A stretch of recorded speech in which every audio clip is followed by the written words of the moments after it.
Hello friends, तो good morning to all of you. तो आज की इस वीडियो में हम डिस्कस करेंगे पीसीआर, पॉलीमरेज चेन रिएक्शन। ये बायोटेक्नोलॉजी का टॉपिक है पीसीआर। तो इसमें हम जो टॉपिक डिस्कस करेंगे, टॉपिक्स हैं introduction, principle, steps in PCR, techniques in PCR and application of PCR. To so let's start with the introduction. The PCR stand for polymerase chain reaction. The PCR is a laboratory technique for generating large quantity of specific DNA. Obviously, PCR is a cell-free amplification technique for synthesis of multiple identical copies of any DNA of interest. तो PCR की full form है जो वो है polymerase chain reaction. जो PCR है वो laboratory technique यानी in vitro technique, in vivo नहीं, इन विवो यानी कि किसी एनिमल के अंदर। इसको हम इन विट्रो करते हैं, यानी उस टाइप की कंडीशन बना के लैब में करते हैं इस टेक्निक को perform for generating a large quantities of DNA. इसमें हम डीएनए की जैसे हमारे पास एक सिंगल डीएनए है, उससे हम मिलियंस कॉपीज बनाते हैं इस पीसीआर टेक्निक्स के थ्रू। जो पीसीआर टेक्निक है वो सेल फ्री एम्पलीफिकेशन टेक्निक है। यानी सेल फ्री एम्पलीफिकेशन का मतलब कि ये जो एम्पलीफिकेशन हो रही है, यानी जो ये हम डुप्ली 1 से 1 मिलियन तक जो डीएनए बना रहे हैं वो सेल के अंदर नहीं बना रहे, ये हम सेल फ्री है। और ये synthesis of multiple identical copies of DNA बनाती है जो हमें चाहिए जिस टाइप का भी। So principle of PCR is the double stranded DNA of interest is denatured to separate into two individual strand। पहले तो हम जो हमारा डीएनए है उसको हम डीनेचुरेट करेंगे, यानी उसको हम जो उसकी डबल स्ट्रैंड होती है ना डीएनए की, उसकी उसकी हम ब्रेकेज करेंगे बाय हीटिंग। 95 डिग्री सेल्सियस तक हम उसको हीट करेंगे और उसकी हम ब्रेकेज करेंगे। ब्रेक करेंगे, दो जो उसके स्टैंड है उसको हम सेपरेट कर देंगे सिंगल सिंगल में। उसके बाद each strand is allowed to hybridise with primer. फिर उसको जो स्टैंड है उसको हम हाइब्रिडाइज करके प्राइमर लगाएंगे। प्राइमर जो होगा ना वो हमारे डीएनए को जो एक उसको ना कंप्लीट करेगा डीएनए के साथ ज्वाइन होकर। वो हम नेक्स्ट डायग्राम में देखेंगे किस तरह से। The primer template duplex is used for synthesis. और एक प्राइमर डुप्लेक्स यूज होगा सिंथेसिस के लिए। वो बाइंड हो जाएगा प्राइमर के साथ और वो जो हमारे न्यूक्लियोटाइड्स होंगे उन्हें अरेंज करके डीएनए की फॉर्मेशन करेगा। Next is steps involved in PCR. There are three steps in PCR. First is denaturation, second is renaturation and synthesis. Synthesis यानी extension। इसको हम रिपीट एंड रिपीट अगेन करेंगे एंड इससे क्या होगा, जो हमारे डीएनए उसकी नंबर ऑफ कॉपीज बनती जाएंगी। जितनी बार हम रिपीट करेंगे फिर एक स्टैंड बनेगा, फिर उसको डीनेचुरेट किया, फिर उसको उसकी एनालिसिस और रीनेचुरेशन करी, फिर उसको अगेन रेप्लिकेट किया इस तरह से।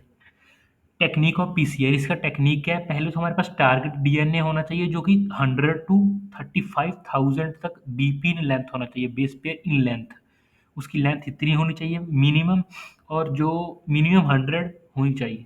एंड जो two primers are complementary to the region of flanking of the target DNA. और टू जो प्राइमर है वो रीजन ऑफ फ्लैंकिंग यानी उसको उसके साथ बाइंड कर जाए जो हमारी डीएनए की फ्लैंकिंग के हम जहाँ से उसको बनाना शुरू करेंगे वहाँ पे वो बाइंड होने चाहिए। और 4 डिऑक्सी राइबोन्यूक्लियोटाइड्स होने हमारे पास चाहिए जो कि एडेनिन, गुआनिन, थायमीन ये होते हैं, जो ये हमारे पास होने चाहिए उस सॉल्यूशन में जो कि बाइंड होंगे। और DNA polymerase that can withstand at temperature up to 95 degree Celsius. और ये डीएनए पॉलीमरेज पॉलीमरेज एक एंजाइम है, यानी जब एज लग जाए ना तो वो एंजाइम होता है, और हमारे पास ये पॉलीमरेज एंजाइम होना चाहिए जो कि 95 डिग्री तक सेल्स रह पाए। रिएक्शन मिक्सर कंटेनिंग, और जो रिएक्शन का मिक्सचर होगा उस वो जो मिक्सचर रिएक्शन होगा उसमें होंगे टारगेट डीएनए हमारा होगा, प्राइमर होगा in excess and 4 deoxy nucleotide, और न्यूक्लियोटाइड भी होगा।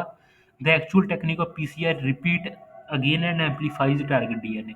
इसमें हम क्या करते हैं, इस टेक्निक में हम जो एक बन जाएगा फिर उसको रिपीट से एम्पलीफाई करके फिर उसको बनाएंगे, ऐसे में मिलियंस कॉपीज हम बना लेते हैं। Now step first is denaturation. तो डीनेचुरेशन में क्या करते हैं, on rising the temperature to about 95 degree Celsius, इसमें हम क्या करते हैं, जो टेम्परेचर है 95 डिग्री सेल्सियस तक लेके जाते हैं अबाउट 1 मिनट, 1 मिनट के लिए। एंड उसमें क्या होता है, जब हम 1 मिनट के लिए 95 डिग्री सेल्सियस तक टेम्परेचर लेके जाते हैं तो हमारा जो डीएनए है वो डीनेचुरेट हो जाएगा और 2 सेपरेट स्टैंड बन जाएंगे उसके। उसके बाद हमारा सेकंड स्टेप होगा रीनेचुरेशन और एनालिन, इसको हम एनालिन भी कहते हैं।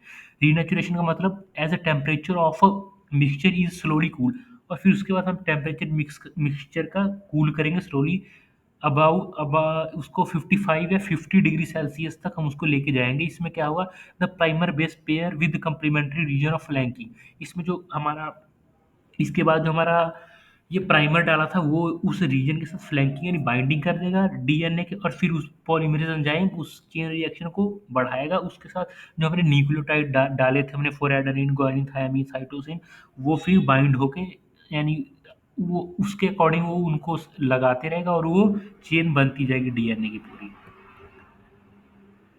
नेक्स्ट इज डायग्राम, इस देखिए इस डायग्राम में जैसे कि बताया हुआ है, पहले डीनेचुरेशन करेंगे ऑफ डीएनए की 94 डिग्री सेल्सियस तक। ये जो डीएनए का 3 एंड 5 ऐसे करके है, इसको पहले सेपरेट करेंगे सिंगल में। इसके बाद इसमें प्राइमर लगा दिए, देखिए जैसे एंड में ये दिखा, ये प्राइमर है, इस प्राइमर को हमने पहले यहाँ लगा दिया। उसके बाद प्राइमर जब लग गया तो पॉलीमरेज एंजाइम और न्यूक्लियोटाइड के साथ ये 3 एंड की ओर बढ़ेगा और 5 एंड की ओर, इससे ये कंप्लीट कर लेगा इस डीएनए सिंथेसिस को। उसके बाद ये 2 बन जाएंगे डीएनए। उसके बाद फिर cycle repeat 25 to 13 times.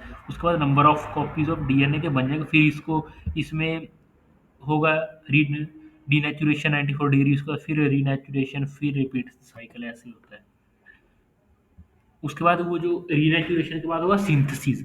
Synthesis में क्या है, the initiation of a DNA synthesis occur. इसके बाद डीएनए की सिंथेसिस अकर होगी एट 3 हाइड्रोक्साइल एंड, जो 3 हाइड्रोक्साइल एंड से उसकी सिंथेसिस स्टार्ट होगी ऑफ ईच प्राइमर बाइंड हो जाएगा उसके।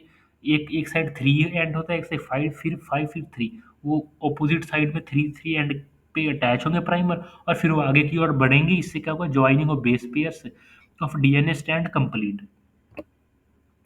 देखिए जिस तरह से इस डायग्राम में दिखा, टेम्परेचर इस साइड है साइकिल टाइम। तो जैसे कि हमारा टेम्परेचर पहले 20 पे या 25 है रूम टेम्परेचर पे, डीएनए का डबल स्टैंड इसी तरह है। जैसे हमने टेम्परेचर को राइज किया, हमने अबाउट 95 डिग्री सेल्सियस तक किया तो ये डीनेचुरेट हो गया, सेपरेट हो गए। 2 सिंगल स्टैंड जो डबल स्टैंड थे वो सिंगल स्टैंड में सेपरेट हो गए। फिर हमने फिर दोबारा उसको कूल डाउन किया 55 to 50 डिग्री सेल्सियस तक। इसमें फिर प्राइमर हो जो है वो बाइंड हो जाएंगे, ये ग्रीन से वो प्राइमर है। इसको हम एनालिन भी कहते हैं इस प्रोसेस को। प्राइमर बाइंड हो गए, फिर टेम्परेचर हमने थोड़ा सा अबव किया, राइज किया, तो उसके बाद फिर प्राइमर एक्सटेंशन, यानी एक्सटेंशन मतलब उसकी कॉपीज बनी शुरू हुई। फिर ऐसे फिर ये 2 1 जो था वो 2 डीएनए बन गया। उसके बाद फिर ये इस तरह से ये इधर से बाइंड इसको पूरा करेगा और ये इधर से, इसी तरह से फिर साइकिल रिपीट होती रहेगी। फिर इसी तरह से मिलियंस बिलियंस कॉपीज जितने भी हमें चाहिए वो डीएनए के बन जाएंगे। Next is applications of PCR.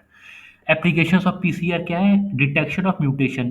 कहीं म्यूटेशन हो गया तो म्यूटेशन के लिए भी हम इसको डिटेक्ट करते हैं। म्यूटेशन क्या होता है, इट इज़ अननेसेसरी और नेचुरल भी म्यूटेशन हो जाती है, और कई बार म्यूटेशन हम करते हैं जिसमें जेनेटिक मटेरियल में कई हमारे बेस पेयर्स हैं जो न्यूक्लियोटाइड हैं वो कई इधर-उधर लग जाते हैं। एक बेनिफिशियल म्यूटेशन भी होती है, कई म्यूटेशन हमारे लिए हार्मफुल भी होती हैं। एंड ड्रग डिस्कवरी में भी इसको हम यूज़ करते हैं पीसीआर को, जैसे कि नंबर्स ऑफ कॉपीज़ बना लेते हैं हम इससे, और ड्रग डिस्कवरी में भी ये बहुत हेल्पफुल होती है। और detection of mutation in DNA, mutation भी डिटेक्ट कर सकते हैं कि कहाँ पर हमारा जो न्यूक्लियोटाइड्स हैं वो गलत अटैच हुए हैं या कहाँ पर म्यूटेशन अकर हो रही है। इसके बाद सेक्स डिटर्मिनेशन इन एनिमल का सेक्स डिटर्मिनेशन के लिए भी यूज़ कर सकते हैं, और इससे हम यूज़ करते हैं बेसिक क्लिनिकल रिसर्च में।